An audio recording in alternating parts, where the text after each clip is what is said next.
What is our level of humanity, for example, or how aware are we of these extraordinary advances in the field of immortality, what we call life extension. So what I'm suggesting, forgive me, just to finish, what I'm suggesting is that it is important to look at all areas of personal growth. What specific areas would you emphasize in these times for the 1990s for all of us? I'd say all of the areas are just enumerated and more. Let's go back to the area of what is your level of humanity. That's right. I really have a lot of appreciation for that. What are some key points for RPG in what is your level of humanity, or how humanity rich are you, or informed? Yeah, you know, a lot of people who are progressive or who are forward-looking, even some of my fellow futurists, or people who are interested in futurism and future studies, they think that to be future-oriented or to be very forward-looking means to talk high-tech, or, for example, to talk space or to attend conferences in space. And what I'm suggesting is that it is also important to focus on our level of compassion. How compassionate are we? How sensitive are we to the fragility of all life? Are we able to identify with other peoples elsewhere on the planet? For example, right here in this country, that we still have such a crude and violent thing as the death penalty. Well, this doesn't make sense. A person who supports the death penalty, or a person who, for example, sits down and eats the flesh of a butchered animal, or a person who, for example, wears furs, or a person who watches violent spectacles on television, such a person, in my view, needs to take a look at its level of humanity. Can we just practice with something right now? I would like for you to ask me questions, and I'll answer as honestly as I possibly can, just to get a feel for how I respond to this type of situation. Pick any subject that you want to deal with, that you've spoken about or written about or have information on, and I'd like to see how I respond to it. Well, how globalized are you, for example? Do you have a global network of friends? I have a few friends. I went to school in Italy. I lived in Japan and in South America and various areas, but I don't keep in touch with them anymore. I went to school and I stopped ties, or I visited. Do you go on global travels? I've never traveled around the world. However, about once every 3 years, I do manage to get out of the country. Well, there you are. That's part of it. So would you say that I'm a global person, or I'm well, you're in the getting back there. seat? I'm you're getting there. Yeah. There are people who remain black-holed in their communities and never go anywhere. It seems to me, for globalization to work, we as individuals need to begin to act and feel as global people. And one thing to do is to travel globally, to learn about other peoples elsewhere on the planet, to take courses in, for example, global or world affairs, to update your information, to read global publications, to watch global films, to watch global television, to deploy global telephones, and so on. What about your level of humanity, Nancy? For example, me, please. Okay. Do you support the death penalty? Absolutely not. Okay. I'd like to know ways to improve our penal system. I would like to work with an organization and ways to improve the situation so that it phases out quickly. Well, there are a lot of such organizations. I myself belong to several such organizations. For example, the National Coalition Against the Death Penalty happens to be one. There are a lot of others, the ACLU, Amnesty International, quite a lot of others. The fact is, these people are all working toward creating truly a more compassionate North America and a more compassionate world. Ask me another.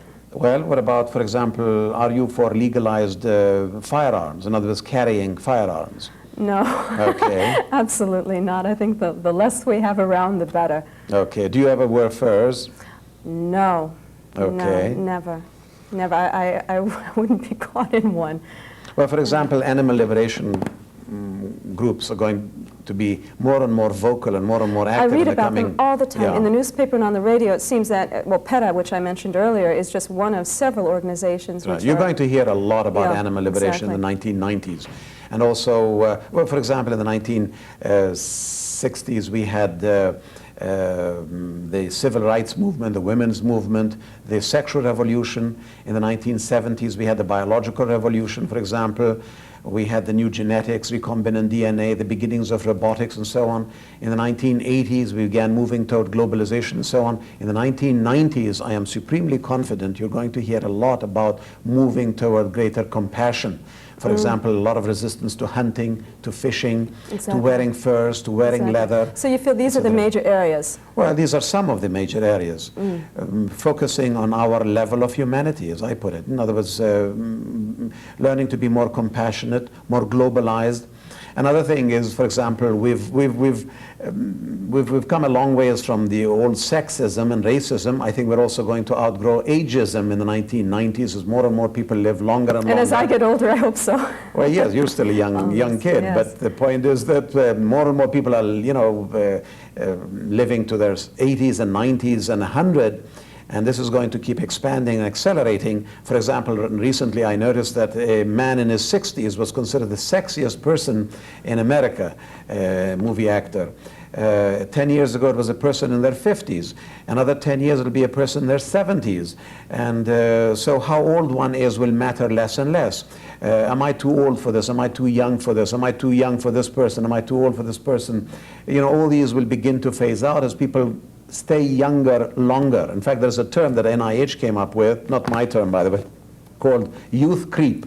Not a terribly elegant term, but the idea is that youth is creeping up. People are staying younger longer than ever. So that's going to be another major area. And also I believe cryonics is going to make headway in the 1990s. Now, could you explain cryonics? What is it exactly? For example, currently if a person dies or is about to die, we allow the person to really go forever.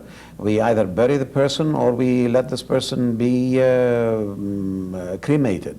Well, this is a terrible waste, and as I see, it's an irreversible waste. There is no way you can bring this person back. And whereas, cryonics, life suspension, and life support systems, which are, by the way, available in hospitals and so on, are going to be two methods to allow individuals who are either near death or who actually have died to be put in suspension, to be put on hold until a time, 10, 20, 30 years from now, when in fact we will be able to reanimate the person and correct the flaw or the breakdown or whatever the glitch was and have the person go on living. Have they defrosted anyone yet? They haven't, they haven't reanimated anyone. Reanimated. There are a lot of people walking around who need defrosting, yes, as it is, right. Who need thawing out. A lot of people in government, for example. But the thing is, we have put people in suspension, or not, well, we have a lot of people in suspension, but nobody has been brought out. Although I need to add that at hospitals, for example, through a lot of what is called emergency techniques, people who have drowned have been brought back. So we are already reanimating the dead.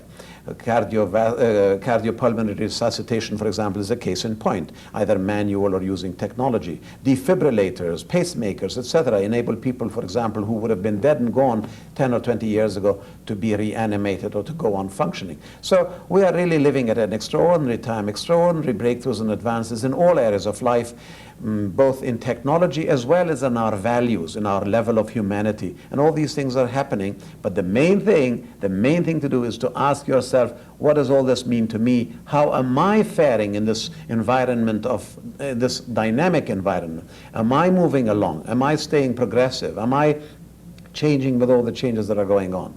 And to do that, you need a lot of self-monitors to ask yourself these questions, FM, would you please make some projections? I'd like to get some good, solid projections for the next decade, this decade. We're in the 1990s. Well, I just did at least 3 of them, which I find very exciting. The fact that you will see that animal liberation groups are going to keep growing and expanding. I would say there will come a time, maybe by the end of the decade, by the year, let's say 2000 or 2001, 2005, when the eating of dead flesh will be as vulgar and as crude and as crass, not to mention unhealthy, as, for example, smoking has become today. And I wouldn't even be surprised, mind you, this is partly said in jest, when in fact you go on an aircraft and the people who eat dead flesh will be banished to the back of the aircraft, which is where they ought to be where the right cigarette now. Smokers are exactly. now. Yes. In areas of life extension, I expect there'll be dramatic advances as we develop more and more modern technology, and as recombinant DNA, the new genetics and life extension techniques, lifestyle changes, etc., keep expanding and growing more sophisticated. We will continue to gain in life expectancy, and who knows, maybe even by the end of the 1990s, maybe gain even in lifespan. In other words, the ceiling for our species, which is now about 115 years, we may even be able to move that up to about 130 or 150. It's tremendously exciting. What about politics? Do you think that we'll move away from this leader situation that we have, and we've had for so many years, into a more political referendum? Well, I mentioned earlier in this program that we are moving toward decentralization of power. And you see it here in North America probably better than anywhere else. The fact that the central government, the person who sits in the White House, really matters less and less. Most of the people in government in the last 20, 30 years have been, for the most part, behind the times. They've been on a slow track. And the populace, the people, have been way ahead. And for the most part, in my view, governments are playing a reactive role. In other words, they are responding to or reacting to initiatives taken elsewhere. For example, I mentioned the women's movement or the youth movement, or the civil rights movement. These really happened under the inspiration of individuals outside government, and governments then tagged along and responded. And here in the 1990s and the turn of the century, you will see this process accelerating, where in fact governments will matter less and less. I have made the projection in several places that by the year 2020, 2030, the White House will become, or national politics or national presidential elections will become really nothing more than glitzy affairs like, for example, the Academy Awards. Because really who sits in the White House will matter less and less. FM, also about art. I've heard you speak many occasions about the phase out of arts or the change of arts. We have film, which is very, very popular still. Video has come online, computer graphics. What about painting and sculpture, plays, theater? What is going to happen to these forms of manifesting art and ideas and creativity? You really want to put me on the spot, don't you? Exactly. Well, I believe that these old forms of art were great in their times. They were the repositories of our genius, our brilliance, our creativity, meaning humanities. But you know, art itself revolves heavily around the technology at any given time. And the technology in our times, the 1990s and beyond, which is increasingly electronic and global and immediate and personal and interactive, will create and spawn an entirely different concept of art. You see the beginnings of it, for example, in video art, just to give you one example. FM, thank you so much for being a part of our program, The 1990s Getting Ready. Just to end on one final note, what can we do right now today for our RPG? What is something that is so important to us in what's going on in the world right now and what's going on in medicine and us individually? To be updated. Information depreciates very quickly. And yesterday's information is already invalid. You need to be updated, to be well informed. Thank you so much for participating in our program, The 1990s Getting Ready. We look forward to meeting with you again in the near future. Thank you. Thank you. Swagger. Yep. Swagger.